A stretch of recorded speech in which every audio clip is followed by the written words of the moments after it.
네, 어젯밤 강원도 횡성에서 멧돼지 포악에 나선 엽사가 동료가 쏜 총에 맞아 다쳤습니다. 자, 이런 사고가 반복돼 대책 마련이 필요한데 포상금 제도를 손봐야 한다는 지적도 나오고 있습니다.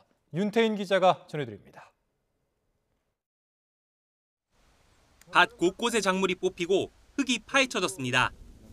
밤사이 멧돼지가 출몰한 흔적입니다.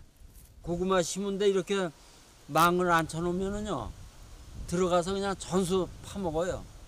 멧돼지가 왔다 갔다 하면 이제 연락을 해요. 그럼 포수가 나온다고. 그런데 현장에 출동했던 엽사가 동료가 쏜 총에 맞아 다리를 다쳤습니다. 횡성에서는 지난 7월에도 비슷한 5인 사격이 있었는데 얼마 전에는 경기 연천군에서도 멧돼지를 쫓던 엽사 한 명이 일행 중 한 명이 쏜 총에 맞아 숨졌습니다. 엽사 한 명이 숨진 연천 사고 현장입니다. 도로가인데다가 멀지 않은 곳엔 사람이 살고 있는 민가도 보이는데요. 5인 사격 사고가 잇따르면서 근처 주민들의 불안감도 커지고 있습니다. 밤에는 좀 다니기가 좀 불안하지. 그리고 컴컴한 데는 안 다니는 게 좋지. 농가에 내려와서 다 피해주고 그러면 밤에 돌게끔 돼 있기 때문에. 또 총소리가 들린다 그러면 아마 그 사건을 바로 떠올릴 것 같은 느낌? 그런 거죠. 이렇게 멧돼지를 잡으려다 사람을 쏘는 사고는 해마다 반복되고 있습니다.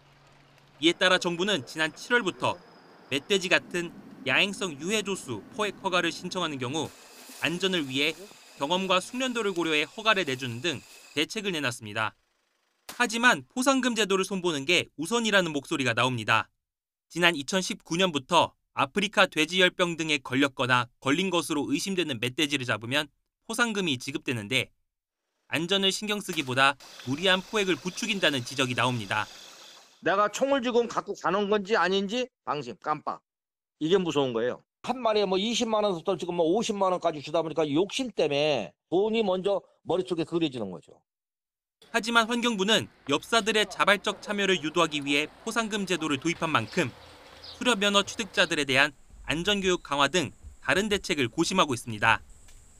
YTN 윤태인입니다.